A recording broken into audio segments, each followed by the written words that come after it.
I'll just introduce. Hello, good morning. Welcome to ECE Colloquium. First of all, if you need to scan that, please do it.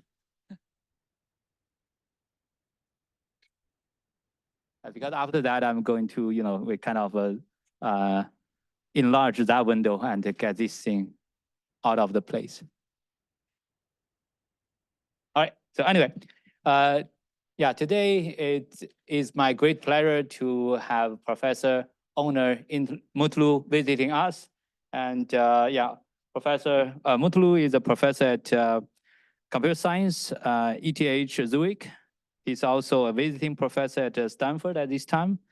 He was a faculty member, or still is, a faculty member at CMU. And previously, he held that Strecker early career professorship. His current research interests are in computer architecture systems, hardware security, and bioinformatics. He led his group for sure. So he and his students and his group has invented a variety of techniques that have significantly influenced the industry. And many of the ideas actually has seen the light in the commercial products. So very impressive works. And Professor Mutlu got his PhD and master's degree in ECE from UT Austin and BS from Michigan, and also BS with, actually in both computer engineering and psychology. So don't read my mind. Okay, so anyway, see, he started, Professor Mutlu has tons of achievement. He started the computer architecture group at Microsoft Research during his tenure there. And he had held different positions at Intel, AMD, VMware, and Google. He received many awards, including Intel Outstanding Researcher Award, HPCA Test of Time Award. I think that's about your work on run-ahead execution. I think many of students here know about that through the courses that we teach. So anyway, he also has another IEEE Computer Science Society Edward McCluskey Technical Achievement Award, ECM SIGART, Maurice Wilkes Award, and many best paper or topics paper recognitions at many systems, architecture, and security venues. So also another noteworthy activity, Professor Mutlu's computer architecture and the digital logic design courses and the materials are freely available through YouTube. And I think many of you actually benefited from that. So, okay, so without further ado, the floor is yours. It's good to be here. I think I was here 8 years ago. 8 years to come back. Yeah. So that I have an idea, how many people here are graduate students? Okay, most people. How many people are undergraduates? Some, okay, that's good. How many people are faculty? I see some of them, some familiar faces. Okay, we'll get started. I think I'll get started with an error correction. I just realized that today is not January. Apparently I'm living in the past. How about that? And I think we need to be able to do that better in our computing systems also. This was not planned, by the way. Okay, so I'm going to talk about a specific area that we've been doing research on for about 12 years or so, which is the RowHammer problem. This specific area is very fascinating to me, and I think it's been a fascinating area of research and development in industry also, and it's going to get worse. So I will not leave you hanging with the answer over here. I don't think we're going to get rid of Bitflips anytime soon. But we need to figure out how to live with it and deal with it going into the future. When I talk about RowHammer, I usually show the picture of this bridge. This bridge looks beautiful, right? It's the. How many people know where this is? Okay, some people. Any guesses? It collapsed. Yeah, it collapsed. Yes, it's a Tacoma Narrows Bridge around the Seattle area. And this is what happened to it, a bit flip basically. And I think bit flips are like this really. You have some reliability issue and some bit flips, you get some corruption, and it becomes a security and safety problem also on your end. I call these robustness problems. And you can watch videos of this interesting thing over here. And I also show this picture. I talk about RowHammer to freshmen. I teach the freshman digital design and computer architecture class to, I guess it's going to be 600 students next year when I go back to ETH. And I give this picture and ask the question, like, these folks are actually happy right now constructing New York, but if this rod has a bit flip, they will not be happy almost immediately, right? So I think of security or robustness in general as preventing unforeseen consequences. I think it's a very general definition, and it could be criticized for being so general, but I think we're going to be in this regime. We really need to think about how to design our systems that can deal with unforeseen consequences. And we're not very good at that, frankly. I think going forward, we have big ambitions. We want to live in space, and space is a place where you may have a lot of unforeseen consequences. Even this world is a place where you may have unforeseen consequences. So I think we really need to change our mindset going down. This is another thing that we're trying to build today, right? Mr. Bean invented this in 1990s, as you can see, and he has his own self-driving car. Again, he may not be happy if he starts getting bit flips over here. So what is RowHammer? Essentially, RowHammer is the fact that you get these bit flips in essentially all DRAM chips today. At the time we first tested this problem, more than 80% of the DRAM chips we tested were vulnerable. Today, it's all DRAM chips, so we're gonna talk about a story of this problem. And it's really the first example of how a simple hardware failure mechanism can create a widespread system security and safety vulnerability. And people are writing articles that look like this. And I like this one because it says, forget software. Now hackers are exploiting physics. Increasingly, we're going to see things more like that as we actually interact with, as we make our circuits scale to smaller technology nodes, and as these circuits interact with environmental things that they may not normally be used to. Okay, so I'm going to give you a story, as I said, and we're going to take different approaches, but we've been working on memory for a while. This is a position paper that we were invited to write to the International Memory Workshop some number of years ago, as you can see. And we argued here that memory should not be designed alone. Memory should be designed with the system together. And if you really want to scale your system, as well as memory, you really need to take a systems approach to it. I'm going to give you examples of this. So today we're designing memory and compute as compute, but going forward, I think we should merge them. I gave a talk at Duke University about memory-centric computing yesterday. It was all about processing in memory. And it's partly motivated by what I'm going to talk about today, which is we're having a lot of difficulties in scaling memory. So we need some intelligent computation mechanisms inside the memory, more and more. And hopefully I'm going to give you some examples from industry that this is really happening today to solve the RowHammer problem, but we need more and more. Does that sound good? Okay. Okay, so we're going to do a deeper dive. Basically, we're going to talk about memory that's used in all main memories today, essentially almost all computers. And this is DRAM, dynamic random access memory. DRAM stores charge in a capacitor. It's charge-based memory. Let's see if this works. Okay, maybe I'll not do it. It's too small.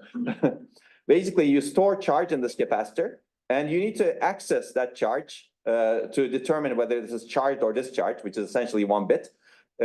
For this to work, both the storage device and the access device, all of the sensing circuitry should work. They need to be large enough for reliable sensing and large retention time, etc. And as you want to pack more data in main memory, you need to reduce the size of these structures.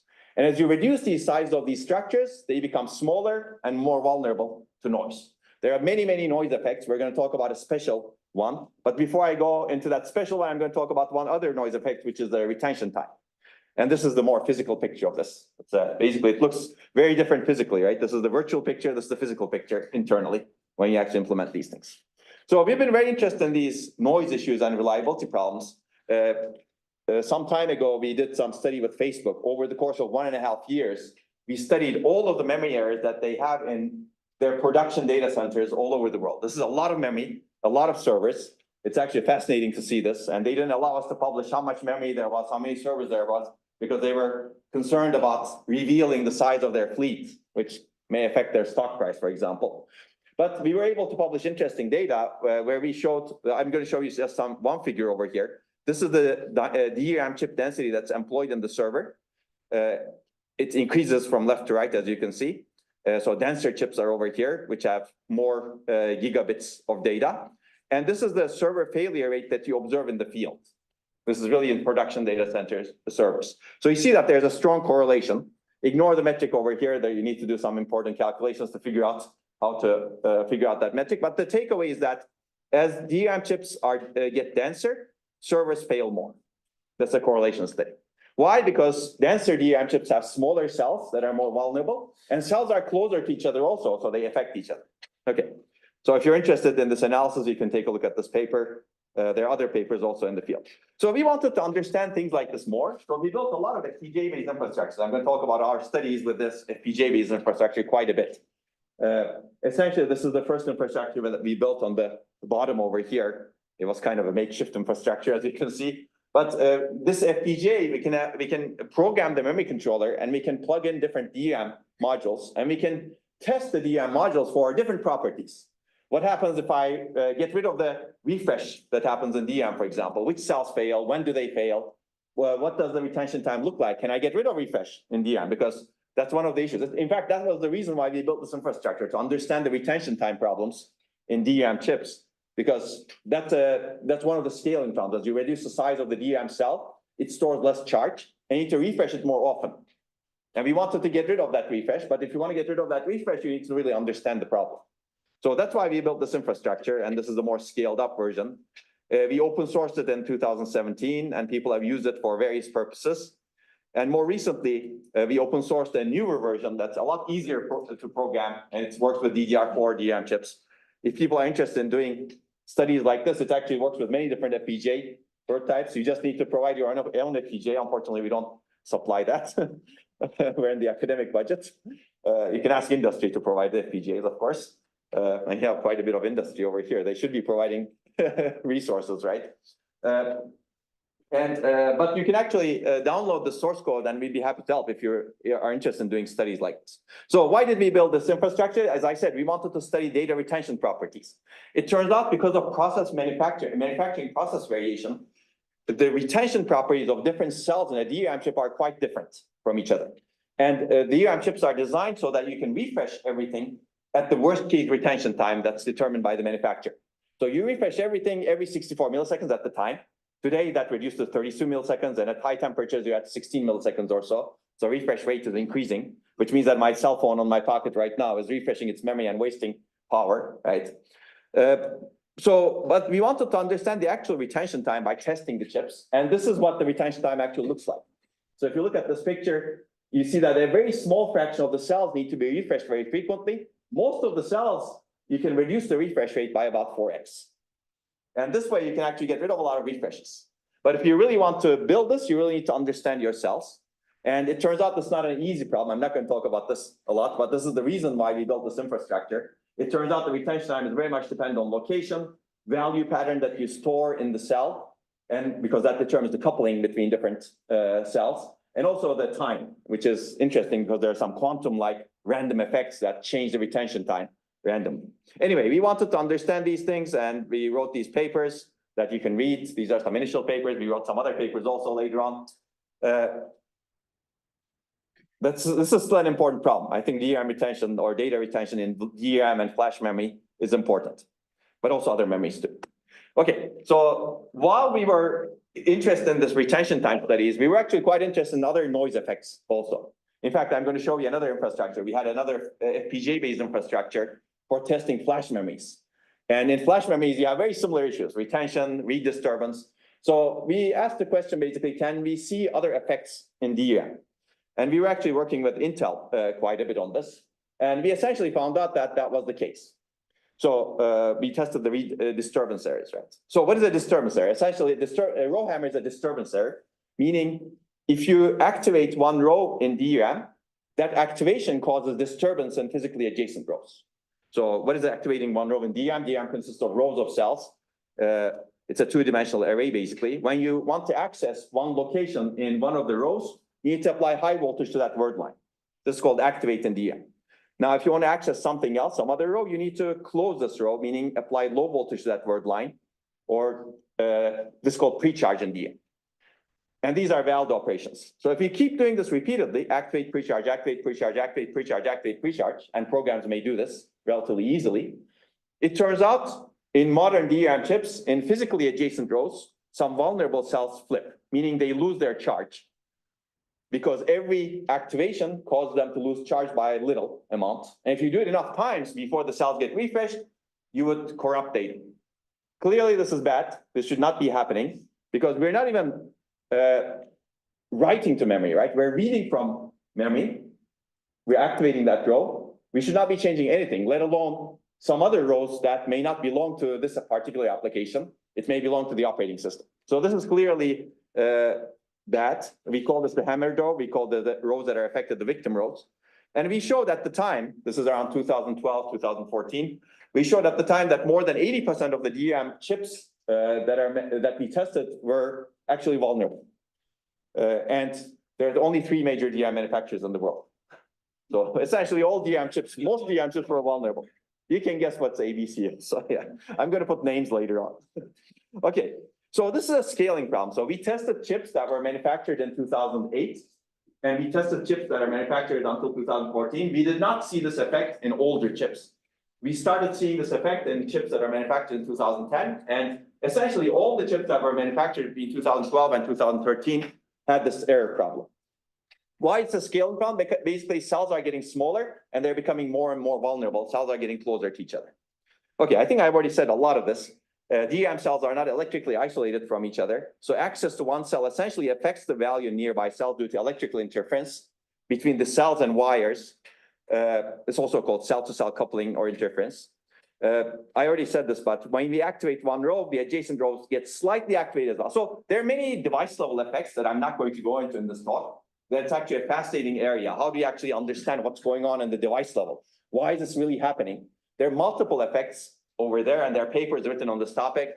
We actually cover some of those papers in some of the retrospectives.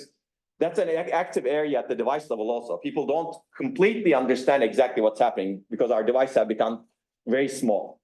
I'm not going to talk about the device level effects. I'm going to abstract it away like this, basically. When you activate or apply high voltage to a row, an adjacent row gets slightly activated as well. And vulnerable cells in that slightly activated row lose a little bit of charge. And if you keep doing this hammering repeatedly, if it happens enough times before the cells get refreshed, charge in such cells get drained and you cannot read the data that you originally stored there. Now, clearly, this depends on the refresh interval, right? If you keep refreshing very, very frequently, hopefully you should not be able to do enough hammering to cause a bit flip. So one way of solving the problem is refreshing memory very, very frequently. But remember, we want to get rid of these refreshes, right? So there are 2 scaling problems, retention and RowHammer, and these work against each other actually. So there's kind of nowhere to escape, but hopefully we'll try to escape. So this is kind of going into the, I'll basically question where are we going with the memory scaling? So it's getting much tougher and we have nowhere to escape in my opinion. We need to find architectural solutions to the problem. Okay, so hopefully that's interesting. Okay, so there are higher level implications. Essentially, if you get a bit flip at this level, if it gets exposed to your algorithm or programming language, then a lot of things can happen.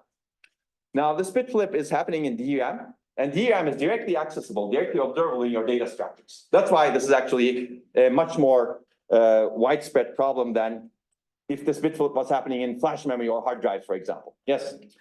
If you hammer a row, can you have more than multiple victims up or below? Yeah, I'm going to talk about that a little bit, but yes, there could be other rows that are affected also. In this paper, in this original paper that I'm going to talk a little bit more about, we showed that at least 3 rows are affected. DRAM manufacturers did some work to reduce that effect, I believe, but I'm going to talk about some more recent developments that Google did in 2022, where they showed actually that effect is still there. It's called blast radius these days. Basically, you blast one row and the radius can be large, right? Yeah. Okay, so basically, if you have a bit flip like this, you can actually induce this bit flip from a real program. This is a user level program that we wrote and open sourced. Later works actually built on this program. It's very simple. It's it determines addresses X and Y that belong to the same bank. It basically bypasses the caches in the CPU. It bypasses the row buffer in DRAM. which is essentially a cache on the DRAM side. You can keep it that way if you don't know a lot about DRAM. And it basically ping pongs activates to X and Y over here. And if the chip is vulnerable, hopefully you'll get Bitflips. Now, in the paper, we also observed that if you sandwich one row between X and Y, you get a lot more Bitflips. This is called double-sided RowHammer. And that's the way of getting the most Bitflips today, essentially. Okay, so we showed that in real CPUs, you can actually induce Bitflips. Don't get hung up on the values over here because it requires some work to actually get these Bitflips. But today, every CPU is vulnerable, assuming you don't have a solution to this problem. Right? So it's a real robustness issue in the end. So when we actually wrote the paper, this is the first sentence from our paper, we said memory isolation is a property of is a key property of a reliable and secure computing system. And access to one memory address should not have unintended side effects on data stored in other addresses. I still believe that we should maintain this. And we said in the paper that someone can take what we did, our observations, and write a program that can hijack your computer or that can crash your system. Right? We did not go that route, but the good folks at Google Project Zero read our paper. They essentially replicated the problem and they showed essentially this. I recommend looking at their Black Hat presentation. This is Mark Seaborn and Thomas DeLeanne. They basically, this is actually a copy and paste from their blog post, some parts of their blog post. They basically read the paper, replicated the problem on their system. They developed two types of attacks. One takes over the Google native client. We're going to get back to that at the very end of the talk in a different way, in a historical way. That's not as interesting to me, but the other one's very, very interesting, which is they built a user level program that would induce these Bitflips and take over the Linux kernel. Essentially, you could become root in the Linux kernel. And the way they did it is they introduced a page spraying attack, which I'm not going to go into detail, but they were able to induce Bitflips in the page table entries of this user level program. And these page table entries point to the page table of the program. Essentially, if you're able to flip the right bits in your page table entry that points to your own page table, you can get write access to your own page table. And if you get write access to your own page table, you can modify your page table so that you can access anything in that particular machine. Right? So that's the core of the attack. I think of this as flipping the right enable bit of a page table entry that points to your own page table, right? Of course, flipping the right enable bit is difficult. So they actually came up with a more, let's say, creative attack of doing this, but I'll leave the suspense for you to read their blog posts. Many papers after this actually built on this attack if they wanted to take over the system.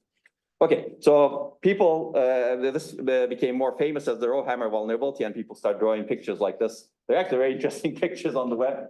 I have some of them in this presentation. So a famous hacker on the internet said, RowHammer is like breaking into an apartment by repeatedly slamming a neighbor's door until the vibrations open the door you were after. So if you're actually stuck in this room, and the doors are locked, don't worry. Keep banging on the wall and magically one door may open if RowHammer is in effect. I don't know if it's true. Okay, so people started building a lot of interesting attacks on top of this. I'll go through a survey of this relatively quickly. Because they're actually quite creative attacks. These folks from TU Graz, for example, showed that they could induce RowHammer Bitflips in a remote computer and take over that computer through JavaScript. These folks from VU Amsterdam showed that they could write a program that someone can download on their Android system, and they could figure out which parts of the memory are vulnerable to RowHammer. And this program, over time, essentially launches an attack to take over your system completely. And they exploit some interesting things in the memory allocation patterns of the Android kernel at the time. People accelerate this with GPUs. I think there's more work to be done over here. People actually were able to show that you could do this through the remote direct memory access engine across the network, essentially. These folks showed the same thing. You can see some interesting pictures. These folks show that actually, even if you may not be able to take over a system for whatever reason, you can leak private data. So you can actually use these RowHammer Bitflips to read data that you're not supposed to read. So this is a confidentiality issue as opposed to an integrity issue, right, earlier. More recently, there have been papers that show that if you actually induce these RowHammer Bitflips in the weights of a neural network, you can actually cause that neural network to be terribly inaccurate, basically. Otherwise, it could be accurate, but you induce these Bitflips and it becomes inaccurate. Now, clearly, if this neural network is used for a safety critical purpose, you may not want to use it anymore, right? I'm going to talk about this later on, but industry has also been developing attacks, especially Microsoft and Google has been quite active in this area, and they've been developing interesting attacks. I will get back to this later on. So they show a different way of hammering in memory. So this may be another attack that you come up with. It's an easier attack than RowHammer, guaranteed, but maybe not the best attack. This could be a solution also, but I'm not suggesting that's a good solution. Okay, so we've written a lot of papers. I'm not going to go over everything over here, but I will do a deep dive. This is the most recent survey, but it doesn't cover what has happened in 2023 and 2024. So there's still a lot happening. Yes, yeah. How much ECP is going to help? We're going to talk about that. So you have the same question? Okay, maybe I should answer it. Depends on the ECC. If you want to pay a lot and make it stronger, it can help. So we see at least in many cases, we see 8 errors per ECC word. So if you want to have a really strong ECC, it can be helpful. But if it's not, if you have a weak ECC like today, yeah, maybe not. And people have shown that actually, even if you have ECC, you can exploit RowHammer as a security problem. This is also work from VU Amsterdam. It's called ECC ploit. Okay, we're going to talk about solutions, and ECC is going to be one of them that I'm going to. I don't want to say dismiss. It could be part of a bigger solution, but by itself, it's a very expensive solution. Okay, so any other questions? And keep asking, keep interrupting me, so that's good. So I'm going to talk a little bit about understanding RowHammer, because understanding is necessary for building solutions, I believe. So we did a lot of work in our original paper to understand things. So our FPGA and structure has been useful in both discovering it and understanding. So we tested more than 120 modules at the time. There are a lot of results in the paper. I'm going to highlight 3 of them. One is, what is the distance between the aggressor row and the victim row? Distance from a memory controller perspective. Meaning memory controller issues a row address, which rows from the perspective of the memory controller get bitflips. Now you would expect this distance to be 1, right? But this distance actually is not just 1, because there's some apart from the blast radius effects, there's some scrambling there's some address remapping that goes on in the DRAM chip for various reasons, especially reliability. That changes the essentially that you have a logical row address mapping in the memory controller that's different from the physical row address mapping in the DRAM chip. So there's an intermediate address mapping, and this is important to know, because if you want to develop a solution on the memory controller, you may not know which rows are impacted. In the DRAM chip, you know, hopefully, because you know exactly what's going on, but in the memory controller side, you may not know. So this is going to limit us on the memory controller side, or at least your solutions on the memory controller side may be imperfect because of this. Okay, the other thing we looked at is, what if you change the access interval, meaning don't activate things as frequently as allowed by DRAM standard today, but reduce the frequency of access. Of course, this will impact your performance. And if you want to get rid of every single bit flip, these are real results from real DRAM chips. If you want to get rid of every single bit flip, you need to activate very, very infrequently, like every 500 nanoseconds. So your DRAM becomes very slow at that point. So this is not a good solution. But if you do it selectively, you can throttle the accesses and you can get rid of some of these bit flips. So selective throttling is going to be a potential solution, as we will discuss. And then there's the other level, which is refresh interval. So this is again data from the worst DRAM chip from each manufacturer. This is at the time. All of these data has become worse, meaning RowHammer has become worse, as we will see soon. Essentially, if you reduce the refresh, if you increase the refresh rate or reduce the refresh interval, you'll reduce the errors, as you can see.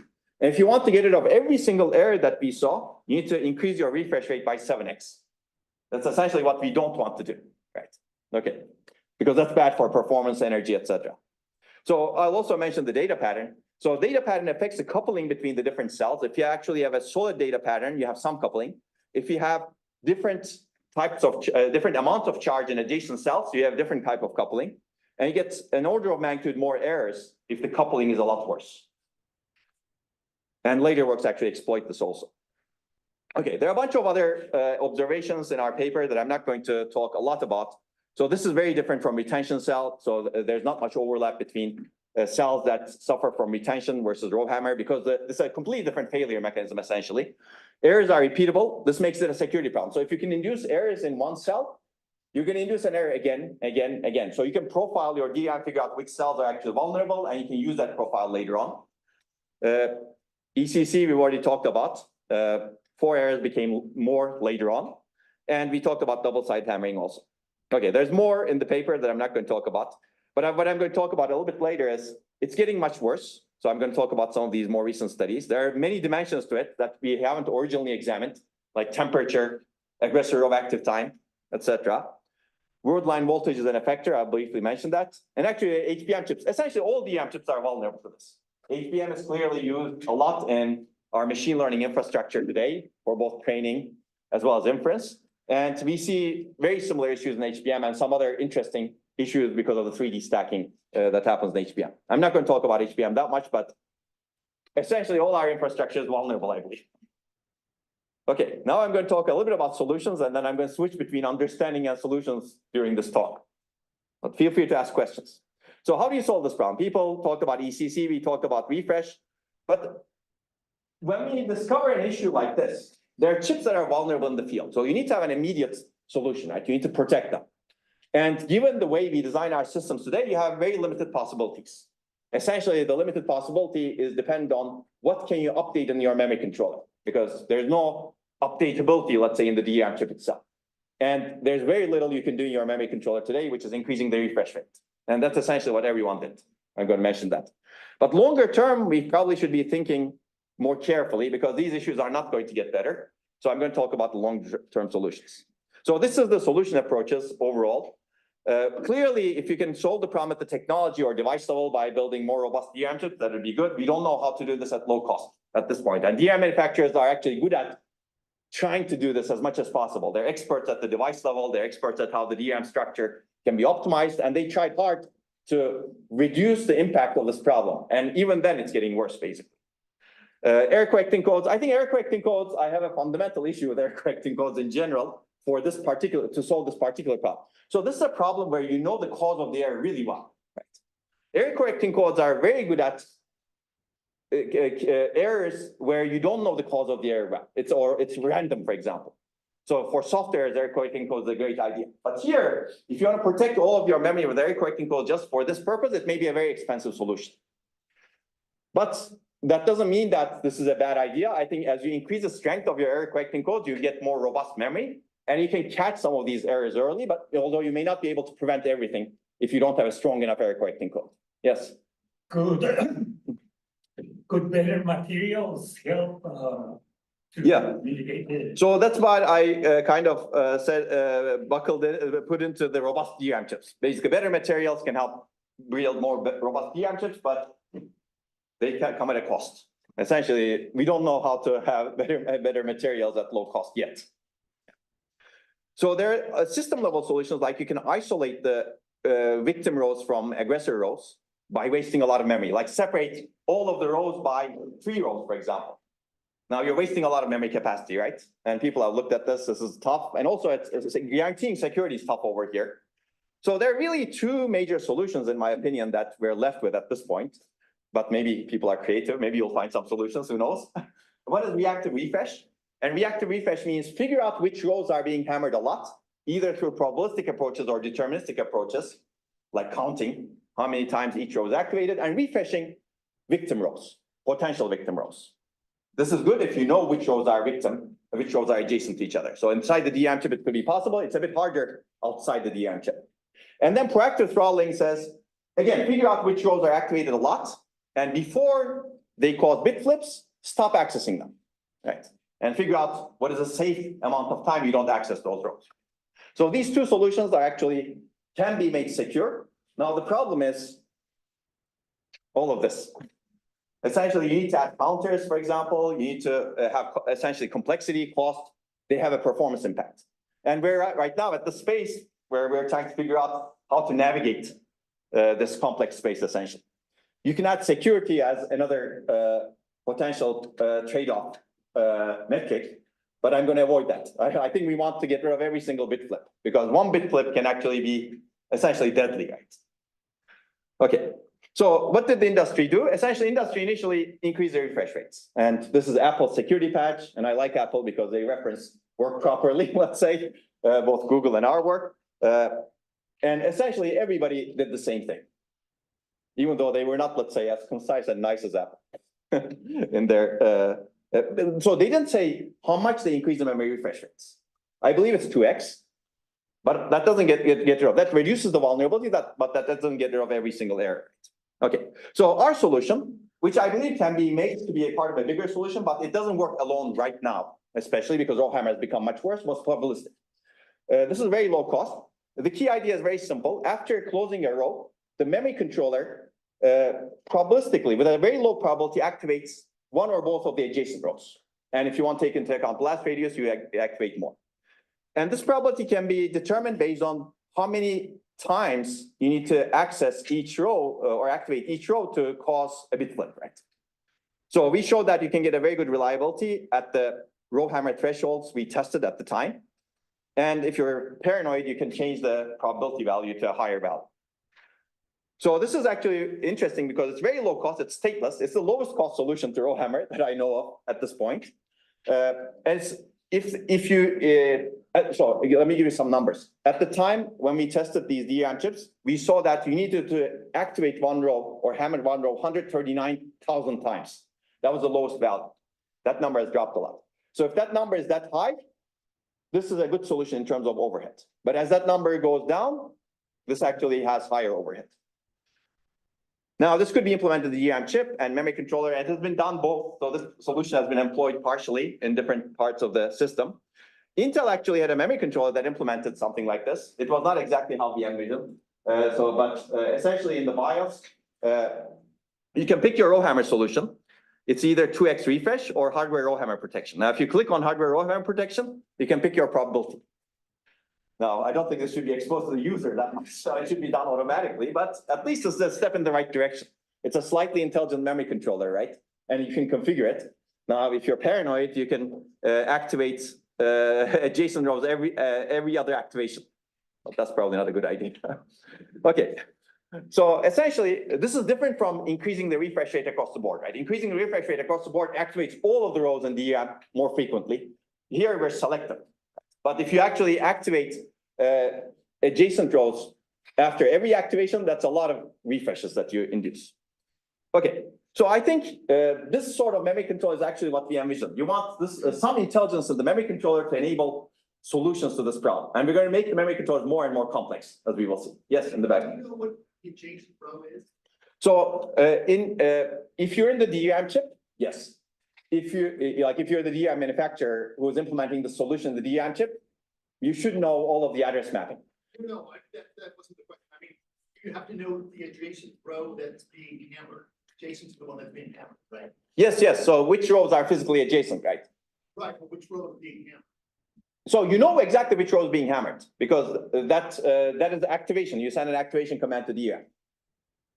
Yeah. You have a counter. Yeah, you can have a count for not for probabilistic row activation. So in probabilistic row activation, you basically flip a coin. If that probability is higher than that zero, if the coin gives you a number that's higher than that probability, you activate physically adjacent rows. So this doesn't have any access counters. Access counter is another solution, counting the number of accesses to each row. And before you cross a threshold, you activate, you refresh physically adjacent rows. Yeah. So this is a more probabilistic sampling-based approach as opposed to deterministic counter-based approach. Yeah, there was another question over here. Yes. Yeah, I was thinking whether you activate nearby row, will you like increase the number of row you're hammering? For example, you were originally hammering just one row, but if you just refresh all the you are actually hammering 3 rows. But I realized that probability will because it's relatively. That's right. They're relatively small, right? Yeah. I see. Yeah. But we're going to talk about that. That's actually a real concern. The solution that you propose is actually activating rows if you do refresh based solutions. And that could actually cause bit flips also, as we will see soon. Well, maybe not so soon. Yeah. Yes, please. You mentioned that having denser memory is affected, like higher probability of having one. That's correct. You take a look at what gas latency or enabling XMP on the same memory stick has an impact? These type of products? Yeah, I mean, if you reduce the latency, not the CAS latency, but here the row activation latency, the latency between two row activations, you will be able to hammer more. No, I mean, Yeah. if you take two different memory chips and come of different gas latency, does like chip with a lower gas latency have lower chance of RowHammer attacks? So CAS latency is column access latency, right? Yeah. In this case, it doesn't matter that much because what we're trying to do is reduce the latency between activates. So that's really the RAS latency plus some other things, pre-charge latency. So it's really TRAS plus TRP, pre-charge that we're dealing with. Kind of has no effect. Yeah, it has, CAS doesn't have that much effect, no. But TRC definitely has a big effect. About XMP, like maybe hooked up with the memory, still fact on that. Yeah, I mean, overclocking, it depends on if it affects latencies. If it doesn't affect latency, overclocking normally affects the bandwidth, right? That needs to be studied more, meaning it'd be good to see if there's some effect of the outside frequency. Probably not as much because it's an internal effect of the array and it's relatively isolated within the array. Yeah. Okay, so basically I'm going to argue for intelligent memory controllers, and we know how to build intelligent memory controllers, except we know how to build it for other memories, like storage. So this is our infrastructure where we actually did a lot of studies on flash memory. And flash memory has a very sophisticated control because if you look at flash memory actually saw these scaling problems earlier than DRAM. And in fact, if you manufacture flash memory, most of the bits don't work because there's a lot of noise in there, right? What makes it work is the controller. The controller does a lot of voltage optimization, reference voltage optimization, and also read disturb detection, refresh, ECC, etc., and they make the bits work. So we wrote a lot of papers on this topic also, but this is a summary paper of what we have done over maybe 8 years or so. It's fascinating. So basically, we need to build similar controls for DRAM, except DRAM is difficult because DRAM is much lower latency than flash. So if you add a complex controller before DRAM, you're wasting the speed of DRAM, and we don't want to waste that speed. Okay, so I think going forward, I'm going to talk about history also, but we need to understand more. And I'm going to give you some examples. Basically, many effects still need to be rigorously examined, right? Aging, for example, worries me. We have a paper coming up at HPCA that shows that if you actually keep hammering for 68 days, some of your RowHammer thresholds go down significantly. Meaning, if you tested your DRAM chips before they were used in the field and determined their RowHammer threshold and said, oh, I'm going to refresh the rows every n activations, for example, to that row, that n becomes lower in the field. So that's not good, right? So how am I going to trust the DRAM if it's deployed for 5 years, for example? Environmental conditions, I'm going to talk about some of these. Memory access patterns and memory control and system design decisions. These all affect the bit flips that you get in the end. And then we also need to think about how to solve the problem because I don't think we have a complete solution yet. I'm going to talk about both industry and academia later on. We need flexible and efficient solutions, I believe. Patchability, reconfigurability, and programmability will be important. And I think we really need to solve the problem across the stack. Because you may actually translate this, even if you solve the problem perfectly, this may be translated into a performance problem or denial of service problem. We may discuss that. Now, let me give you some of what happened in 2020 and 2023. I'm not going to talk a lot about what has happened in the security community, which is fascinating. There's a lot, but talk about more understanding and solution perspective. Yes? Yeah. At least for a certain period of time, they wanted the 3D cross point. Yeah. For a while. I guess they abandoned it because it didn't meet their cost and requirements. Yeah. And speed requirements. Yeah. If it had succeeded, would that have been because it would not be to get rid of the Yeah. directly access? I mean, that's a very broad question, but the answer is no. Because I'm going to actually mention other memories later on.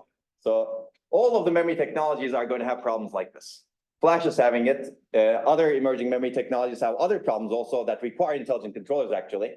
And Intel had a relatively intelligent controller to deal with issues of phase change memory. But basically, we have nowhere to escape, in my opinion. We don't know how to build memories that are not vulnerable at scale. Right? Of course, you can build a memory that's not dense. enough, and then you get rid of some of these problems, but that's not going to help with improving performance. Okay, so while we were doing these studies, we actually wanted to also understand what has happened to RowHammer. So this is a study that we published in ISCA 2020, and there's a reason for this actually. So what happened in industry is fascinating. Industry, basically, Intel was building these memory controllers, and at some point, DRAM manufacturers said, we solved the problem. And everybody believed them.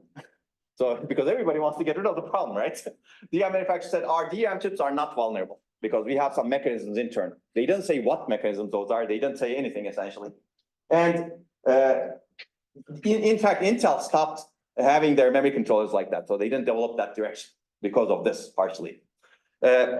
And we questioned this, of course. And we did several works that questioned this. I'm going to talk about some of them first. I'm going to talk about the understanding part first. So we wanted to understand where the technology is going. So we actually did a more larger scale study. We tested 1,500 chips from many different generations plus different technologies. And we found out that newer DRAM chips are even more vulnerable. More Bitflips are happening earlier. So we basically said, solving this perfectly is difficult. I'm going to show you actually some numbers. And also, if you look at that number, there are some new chips whose weakest cells failed after only 4,800 hammers. That's a very small number. Just to give you a perspective, you can hammer in an activation. Actually, this is double-sided, so it's really 9,600 activations. But in a 64 millisecond refresh interval, you can fit 1.4 million activations. We're talking about 4,800. Some real workloads may actually be causing this. In fact, there's a Microsoft paper at ISCA 2022, I believe, that showed that you can induce these hammers using coherence mechanisms, and some real workloads actually fail. There are some other stories, but I will leave that for later. Basically, we also showed that existing mitigation mechanisms are not effective at future technology nodes if the scaling keeps going like this. So imagine you get a Bitflip after 100 activations to a row. That's very difficult to prevent. In fact, many benign workloads actually can do that. Okay, so I'm not going to bore you with a lot of details of this paper since we have a lot of other things to cover, but we tested a lot of DRAM chips. We built a lot of infrastructures to be able to test those DRAM chips, so this is an infrastructure heavy thing. Let me give you some results over here. So if you look at these are different manufacturers, and you're going from old DDR4 chips to new DDR4 chips here, and this is the hammer count at which, this is hammer count on the x-axis and the bit flip rate that you see on the y-axis.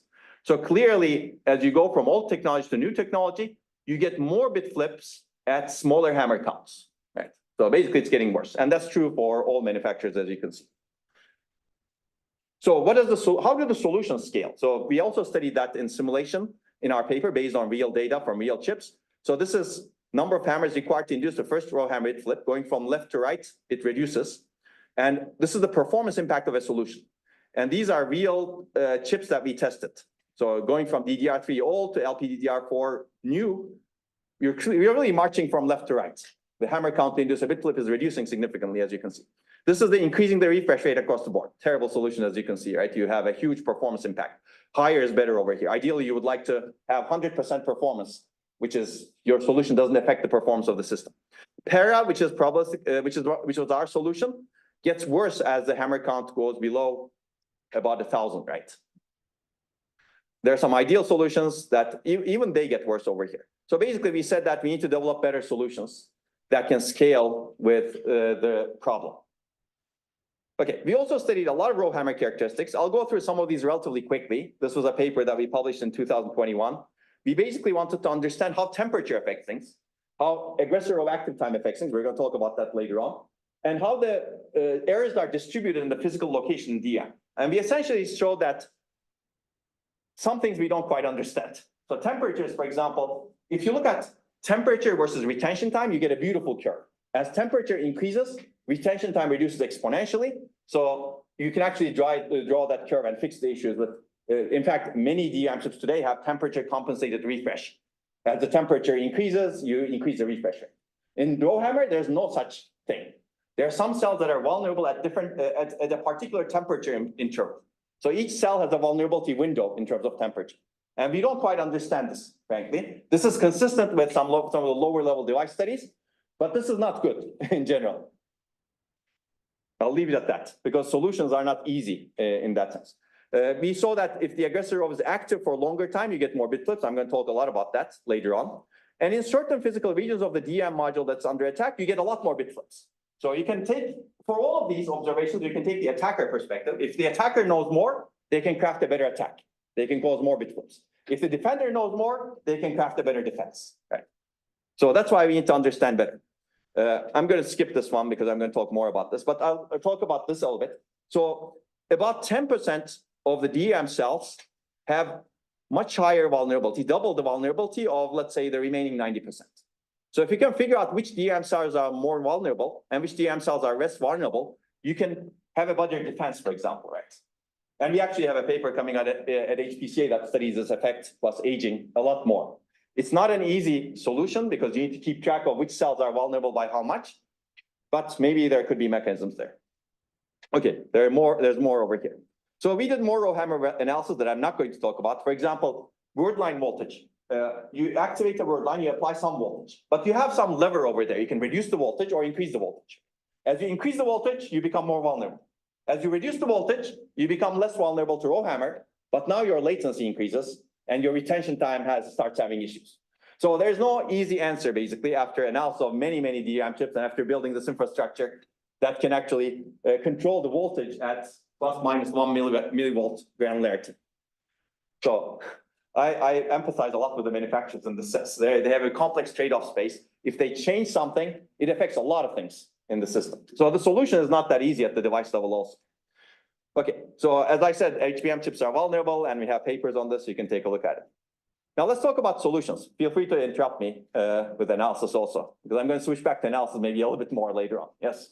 If only like something like 10% cell are more vulnerable to that, is that possible? Like for you to do a mitigation in the operating system background, you do a periodically scan, like you just do the RowHammer attack on all the regions and just label the more easy to file region, those physical addresses, and you black them out. You just don't use them. Yeah, I see. Okay, that's an interesting solution. It's good to develop such solutions. As the RowHammer threshold reduces, like becomes very small, it becomes very difficult to get rid of those cells. You can make a more efficient solution, but the solution that you mentioned, I think, will have very high overhead. Yes. But I think I like the idea because this is similar to what I'm going to go towards, which is more online profiling of memory. So we cannot manufacture perfect memories, and these memories will age. So over time, we should keep doing testing and understanding what's happening in the memory controller and adapt our solutions based on the vulnerability of the device. So I like that aspect of it. But we need to figure out how to do this at low overhead. And I don't think we know that yet. Yes, another. So, like there is DRAM, right? Like we have cache, right? Yeah. So we would be accessing DRAM a lot because of cache. Yeah, but you can bypass the caches very easily. And there are workloads that don't benefit from caching. So if you want to craft an attack, you can bypass everything. You can actually reverse engineer almost everything in DRAM and figure out what's happening and craft your attack. And we can do this very easily on an academic budget. Security researchers can do it. Imagine what people can do if they actually have a lot of money and they're motivated to do this. Yeah. And there are some benign workloads that also bypass the cache because they have terrible caching locality. Okay, so let me talk about a little bit more about what happened. While we were doing these device level studies, we also asked the question, DRAM manufacturers claim that their solutions work and their DRAM is secure. Is that true? We collaborate with security folks. This is where our FPGA infrastructure was very handy because we were able to reverse engineer a lot of what DRAM manufacturers actually did internally in DRAM. I'm amazed that they didn't think about other people doing this. If we can do this, I think anyone can do it. But basically, the idea is this. You have a solution internally. It's a poor RowHammer solution, right? If you don't want people to pass through that road, you don't build a gate like that, right? You can bypass the gate. Okay, I'm going to use this picture later on again. But basically, this trespass worked. So what DRAM manufacturers did, there was this TRR, targeted row refresh, that's introduced into the DRAM standard, DDR4 standard, which basically said you do refreshes in targeted rows. That's it. Nothing really detailed. So it was a very broad thing that's introduced. So internally, DRAM manufacturers could implement in different ways. And we basically showed that these TRR protected DRAM chips are vulnerable. To do this, we were able to bypass the internal mechanisms. So what are the internal mechanisms? That's what we discovered with reverse engineering. Internal mechanisms usually keep track of some number of rows. So they count, for example, how many the accesses that happen to 4 rows or 16 rows. And if you so they have internal tables in DM to do this. If you overflow these tables, then your counts are completely inaccurate, right? And that's essentially what we did. We introduced this many-sided RowHammer attack as opposed to hammering 2 rows. You hammer 20 rows, and then you bypass the tables, essentially. And internally, they cannot keep track of the activation counts accurately, and then you introduce Bitflips. Basically, you're back to square one. So to do this, we reverse engineer things, and we actually provide an automatic tool, and you can use this. Later works actually improve this. But basically, this is what the attack looks like. So normally, a double-sided attack looks like this. You have the red rows that are being hammered. This is a 3-sided attack. You have 3 rows that are being hammered. Here, you have a 4-sided attack. And this is different DRAM chips. This is the real results from real DRAM chips that are protected against RowHammer, remember? So on some of these, after hammering 5 rows, you get a lot of Bitflips. I mean, some of this is noisy because there's some internal management mechanism that they use for the tables that we didn't completely reverse engineer in the original paper, but we almost completely reverse engineered in the later paper, as I will show you. Okay, so these are the attacks. In this particular paper, we were able to show that all manufacturers are vulnerable, but not all of the chips that we tested were vulnerable because this was enough of a result for us. So for example, for some chips, the best pattern is 19 sided. You hammer 19 rows. For some of them, it's 3 rows. And then we actually took real mobile phones, and we were able to induce Bitflips in real mobile phones also, as you can see. 5 of them were enough for us. And we actually replicated the attacks that were proposed in the literature. The page table attack is, for example, Google's attack or variant of that. There are attacks on cryptographic keys, RSA attacks, and there are also other attacks. And we were able to actually do the full attack on chips that are advertised as protected for RowHammer. So it's fascinating, I think. So essentially, and these results were also scratching the surface because our tool was not exhaustive. We didn't perfectly reverse engineer. So we said there's a lot of room for uncovering even more vulnerable chips and phones. And the conclusion was RowHammer is still an open problem. And security by obscurity, like manufacturers did, was not a good solution. I still believe that both of them are true, actually. And the second one is even more true. I think manufacturers are going still the same route, although they're implementing better solutions, as we will see. Well, better, but more costly also. Okay, so these 2 works, especially the revisiting RowHammer work and the trespass work, caused a lot of churn in industry, and especially the hyperscalers like Microsoft, Google, etc., put a lot of pressure on JEDEC and said, we need to solve this problem. And they actually recreated the task group that was disbanded after manufacturers claimed that this was over. And then they actually put out these white papers that are kind of interesting, but very high level. You can take a look at that. So we uncovered TR almost completely after this. I'm going to go through this relatively quickly unless there are questions. But basically, you can reverse engineer almost everything. If you have this FPGA-based infrastructure, and if you know what's going on inside your DM, you can do a lot of interesting things. So this is where we used our knowledge about data retention times. So internally, DM chip is doing some sort of refresh to mitigate RowHammer, right? How do you figure out which rows are being refreshed and when they're refreshed? Now, if you know the retention time of the rows, you can basically turn off regular refresh for a while and say this row is going to lose its data, assuming it's not internally refreshed for some other reason. Right? So we did that, and we figured out that internally there's a RowHammer mechanism or RowHammer mitigation mechanism that refreshes these rows that would otherwise lose their data because we know the properties of all of the rows because we tested all of them. So this way you can actually figure out exactly when a DM chip issues a refresh for what rows, under what conditions. And we were able to actually reverse engineer.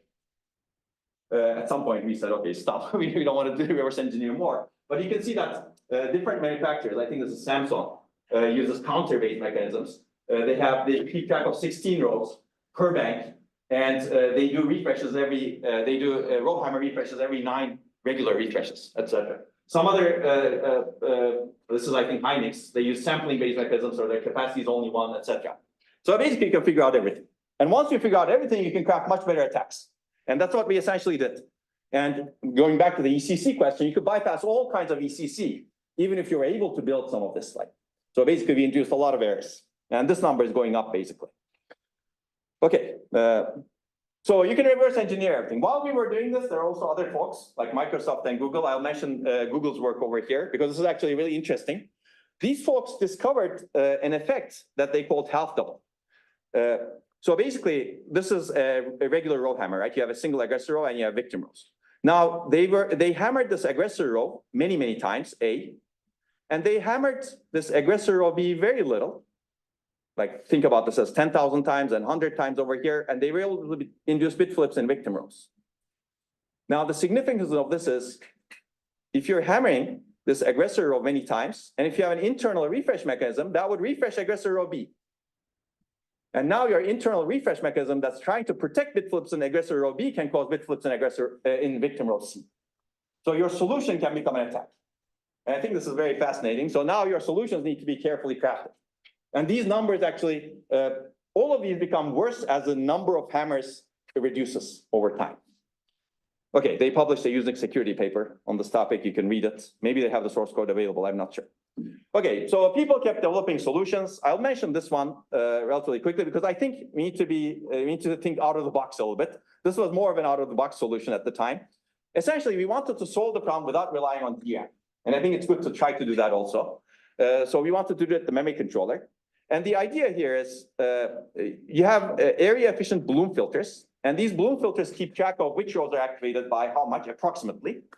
And if you figure out a row is activated a lot, with some false positives, of course, the memory controller selectively throttles accesses to that row. And you can build a solution that's completely secure, such that Bitflips do not occur. And you can also optionally inform the system software about the attack because now you have counters, etc. So we show that this is actually implementable completely in the memory controller without relying on DRAM. And this is another intelligent controller. Now, unfortunately, this doesn't scale to like a hammer count of 100 also. So we need to be even more innovative and creative so that we can actually solve this problem better. And this has overhead. It has less overhead than some other solutions, but still overhead. Okay, so I think we need to have even more intelligent controllers for this sort of problem and more. So we're back to this picture, basically. Now, let me tell you what industry finally did. Well, I don't think it's final yet, but finally for us, let's say, after almost 10 years, they wrote a paper. SK Hynix wrote a paper. It's very hard to read because it's only 2 pages and they don't reveal a lot of stuff. But the good thing is they mentioned RowHammer. Industry didn't want to know. Industry meaning DRAM manufacturers. Microsoft and Google were happy about talking about RowHammer because they wanted the problem fixed. DRAM manufacturers did not talk about it for a long time, but finally they wrote a paper at ISSCC, partially because of all of the pressures that have been coming. And they basically said they have some solutions to RowHammer. Essentially, the idea is putting intelligent controls in the DRAM chip. So if you actually went to industry like 10 years ago, which we did, and told you, oh, you should really put intelligence in your DRAM chips, they would kick you out of the room. I mean, they're nice. They don't do that exactly, but that's the gist of it, basically. Now, 10 years later, they're putting intelligent control. So what they did, basically, one of the solutions, at least here, which I believe is not completely good, but it's at least a step in the right direction. People are thinking intelligent controls, etc. Is they associated counters with each DRAM row. So it's an expensive solution. Each DRAM row has a counter associated with it. And internally, they keep track of activations. And based on some magic number, they refresh some adjacent rows. They don't talk about it in detail. So they claim that they reduced the RowHammer vulnerability. So they're smart. They don't claim that they fixed RowHammer completely, but they reduced the RowHammer vulnerability.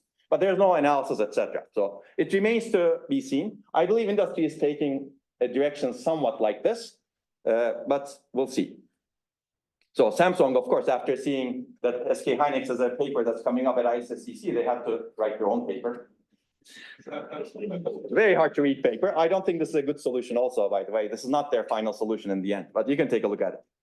So actually, Microsoft and Google have also been proposing solutions. This is a solution that Microsoft proposed at DRAMSec in 2021. It's essentially counters per each row, but it also gives some time to the DRAM chip. So if the DRAM chip cannot handle a lot of activations, it basically says stop to the memory control. I'm going to talk about that a little bit more, but I think the general idea is a good idea. So we will see how things play out. At least the industry is much more open about this problem at this point. Are we doing okay on time? Okay, I'm going to talk about RowPress. I don't want to spend a lot of time and then talk about some future, but feel free to ask questions. So the question is, are we now RowHammer free in 2023 and beyond? Now we're in 2024.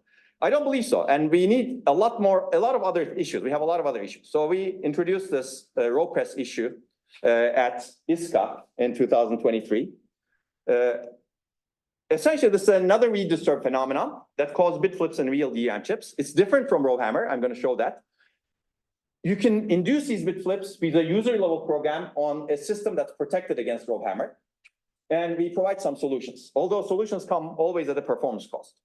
So basically, what is RowPress? If you keep a DRAM row active for a long time, you activate it and you open it, it's in the row buffer, and you keep it like that for a long time, this causes Bitflips in adjacent rows, which is fascinating. These Bitflips don't require many row activations. We tested this many chips. Only one activation is enough in some cases. So you activate one row, you wait for 30 milliseconds, you get Bitflips in adjacent rows. I think this is fascinating. Clearly, that's bad. This is violating the DRAM timing parameters, but you would not expect Bitflips like this with RowHammer, right? Because it's only one activation. So let's take a look quickly. So basically, we asked the question, what if there was a read disturb phenomenon that doesn't rely on high activation count? Again, we're back to this picture. All of the solutions detect high activation count and refresh or throttle. Can we actually bypass these solutions? So this is what RowHammer looks like. You activate a row as frequently as possible, as much as it's allowed by the DRAM standard. So you have 47K activations in this particular example to induce Bitflips if you activate as frequently as possible. RowPress said, let's not activate it as frequently as possible. Let's keep the row open for 7.8 microseconds in this particular case, which is legal in DRAM. You need only 5,000 activations. So if your solution is configured to trigger after 50,000 activations, well, it shouldn't be 50,000. After 40,000 activations, let's say, you'll get Bitflips. And that's what we essentially showed. So we did these studies with DRAM vendor. Again, we covered all of the manufacturers. Now we don't hide their names anymore, as you can see. There's no reason, I think. Yeah. It's actually interesting. Security community never hide names, right? You have a vulnerability in Intel chip, AMD chip.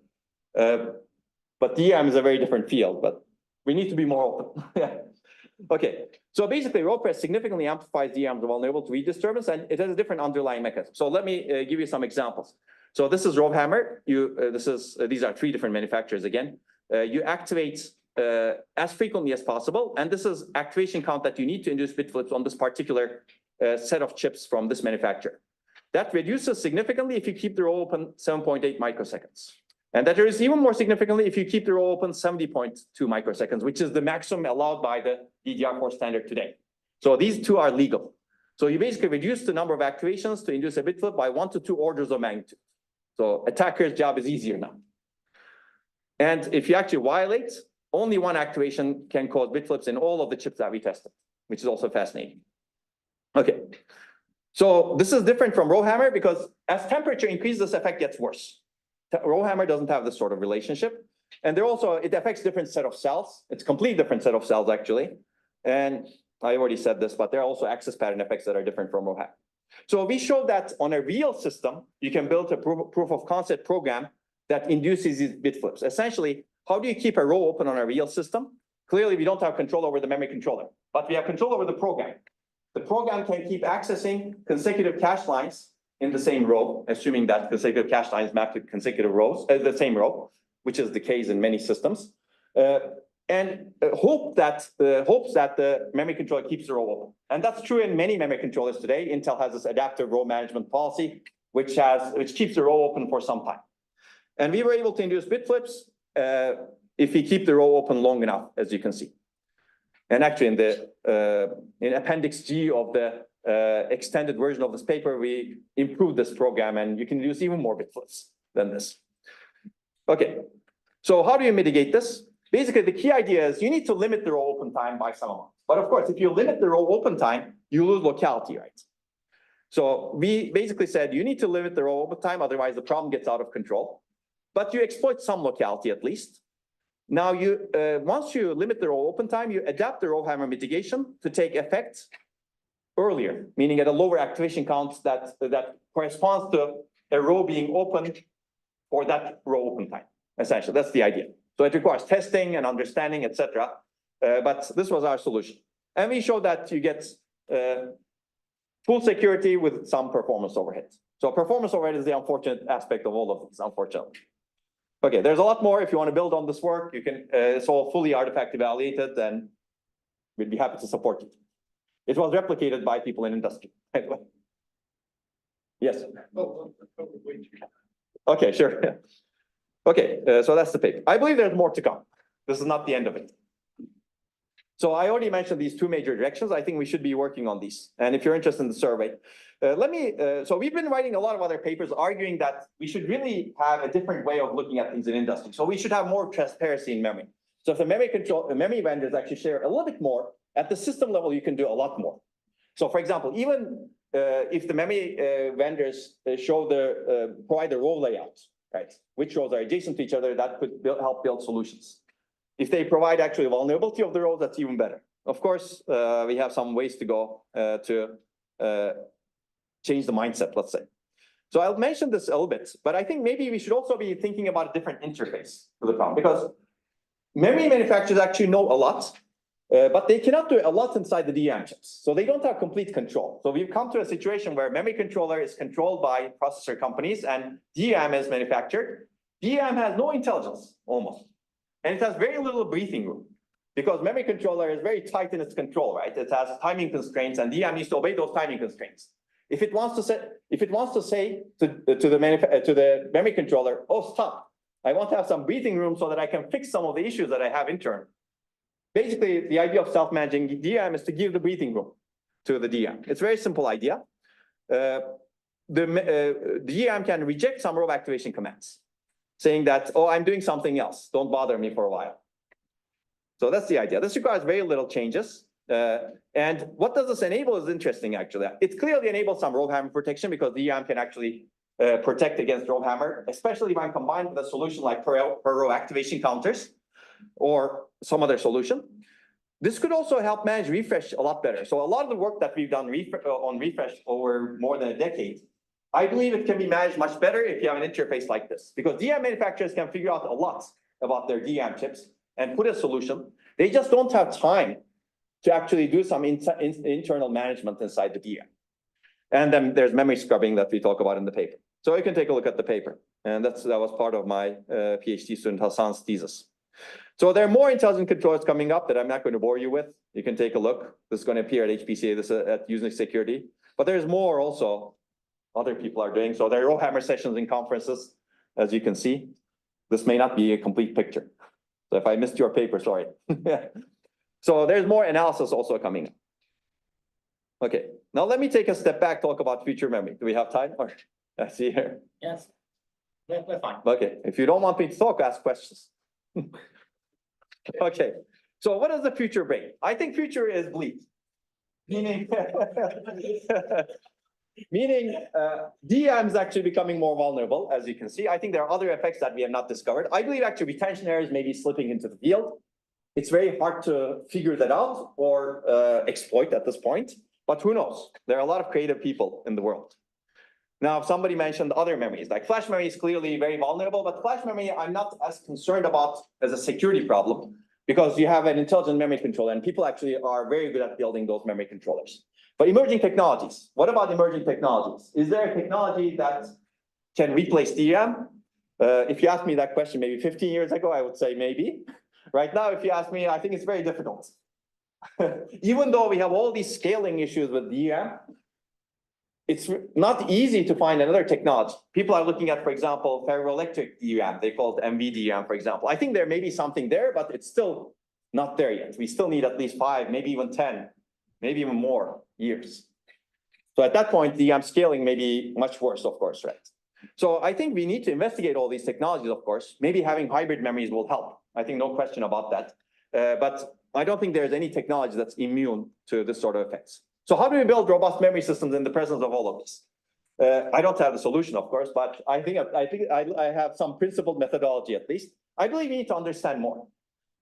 We don't even understand some of these effects, right? One of the reasons why RowHammer actually slipped into the field was there was not enough understanding developed. I think we're in a better place right now, but maybe we don't not still completely understand it. We need to develop methods for vulnerability modeling and discovery. And we really need to test real devices more and more.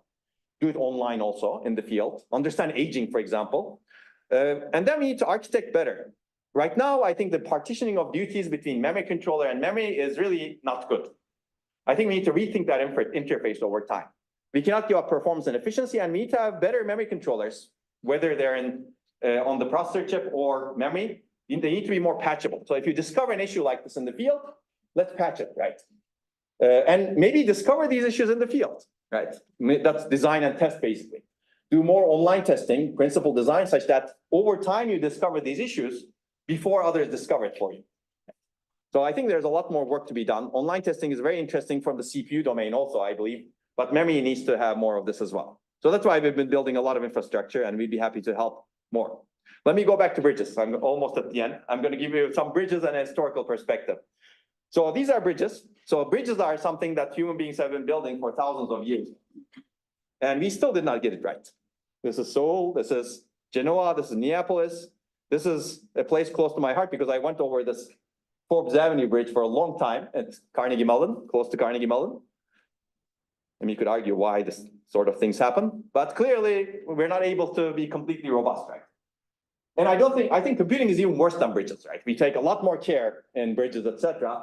In computing, we take a lot less care, if you will, but we need to take a lot more care, in my opinion. So we need to rethink how we design robust systems. And I believe intelligent memory is going to be part of the solution.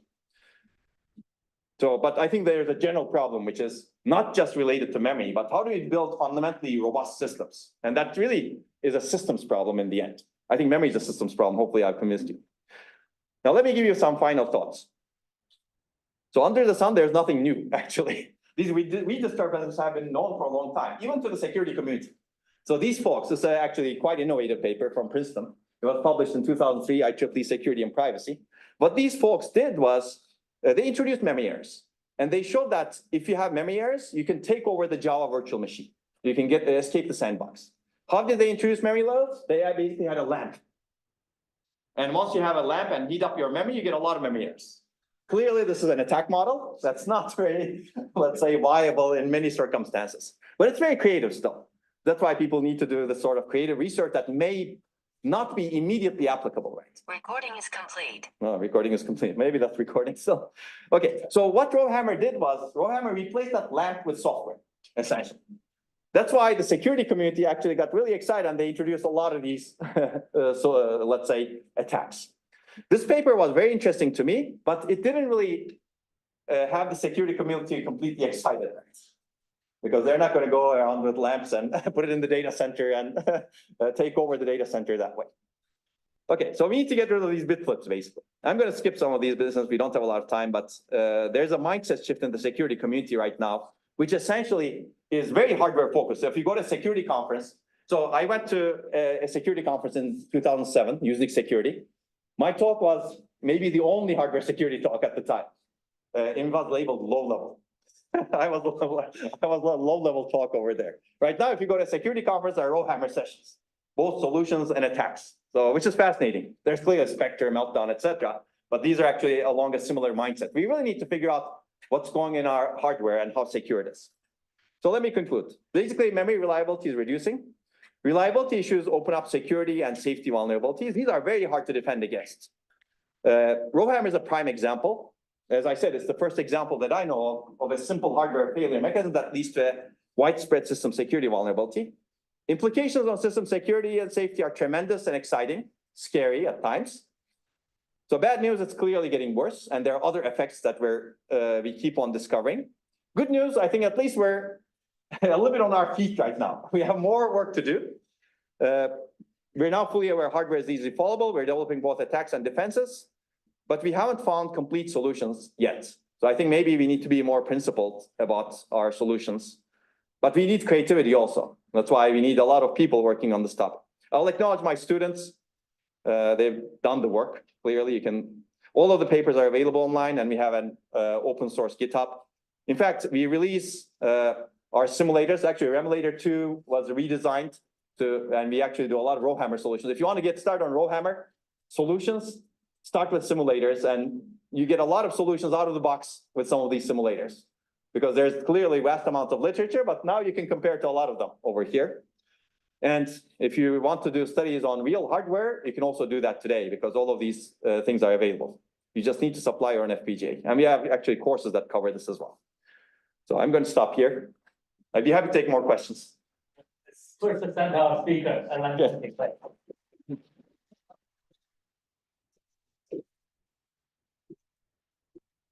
Okay, there's one question in the back. So, starting off by, and tightly, loop assembly code or fence, Yeah. that, I can't see any legitimate software using. Uh. So, given that, there are potential for virus protection software. Yeah. Yeah. I mean, that's a very good question, but that was 2012, remember. People have figured out how to not use fences, how to not use CL flashes. So people developed attacks where they would evict cache lines from the cache purely with legitimate accesses like reads and writes so that they could cause RowHammer. So it's basically, it's undetectable by, it wouldn't seem legitimate by any private. Yeah, I mean, it's still interesting to figure out if you can detect it somehow, but it could be legitimate code also. Yeah. So there needs to be more work in that area. I agree with you, but the detection is not as easy as, oh, that's a CL flash and ban this program. Yeah.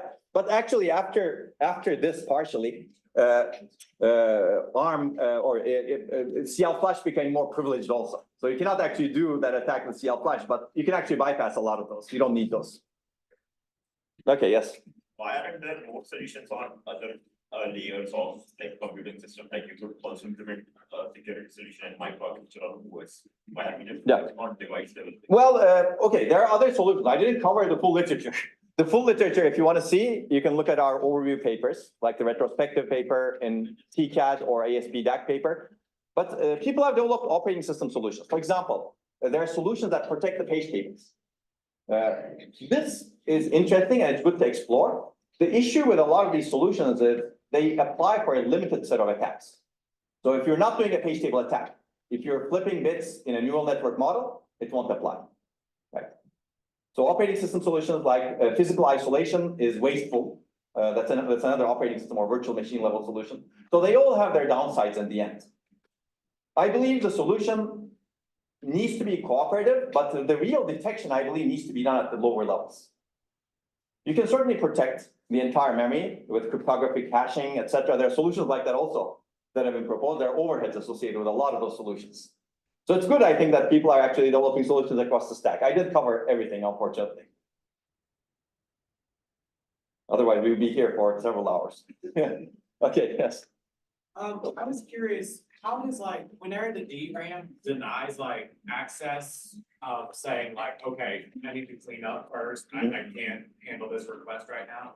How does that affect overall performance? Is that a viable solution or not really? Yeah. So that's a great question. In the paper, we evaluate how to do this with low overhead. So if you actually do the denial granularity, let's say, and there's fine granularity, then the performance impact is relatively low. Okay. So clearly, you're not going to deny access to the entire DRAM. You're going to deny access to a very small fraction of the DRAM that's being maintained at that point in time, and you do the maintenance across different portions. Okay. Yeah. So you can actually solve that problem. Yeah.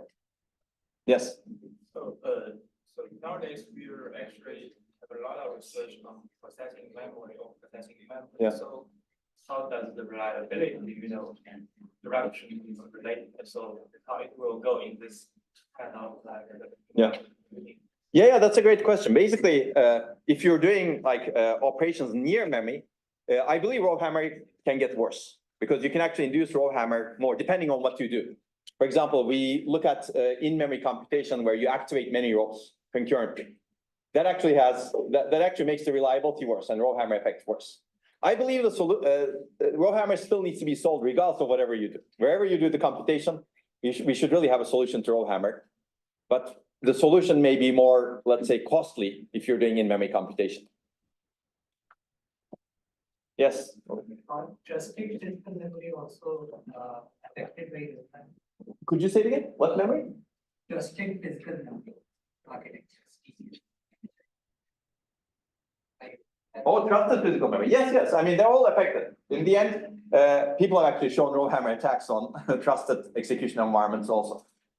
So if you can flip a bit, you can corrupt data, and they're affected also.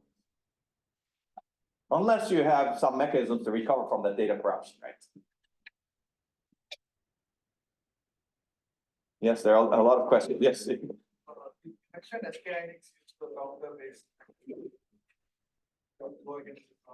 How does it compare against? Yeah, so that's a very good question. They don't evaluate it.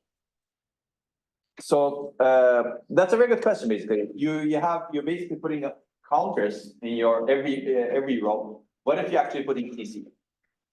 I don't think they have the comparison over there. Now, my feeling is those counters are probably smaller than the ECC that you need. At least the ECC you need to protect against RowHammer. But I believe that there's a bigger design space to explore. How do you combine these counters together with better ECC solutions? That becomes interesting, actually. Because better ECC is good for other reasons also, not just RowHammer.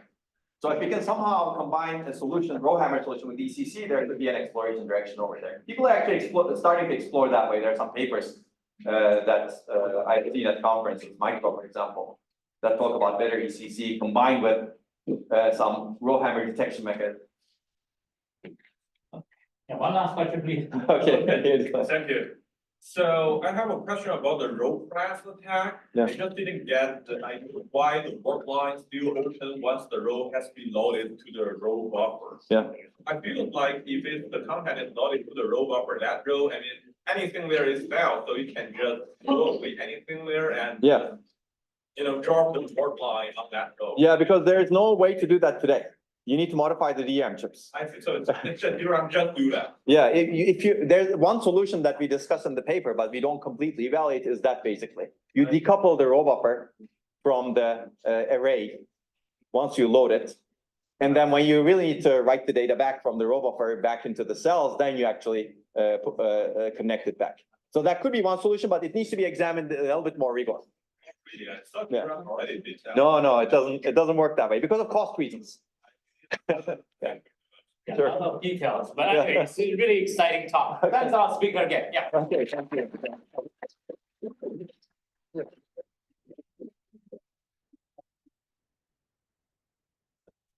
you. What's your take on those, just the part of, mitigation or protection mechanism like based on swapping, right? Based on. Yeah, I didn't mention that, but. So what do you think? Will that still really give you some long-term solution or still? I don't think so. So there were like Moyne's work on row swapping. Right. I think it's a very positive thing. The memory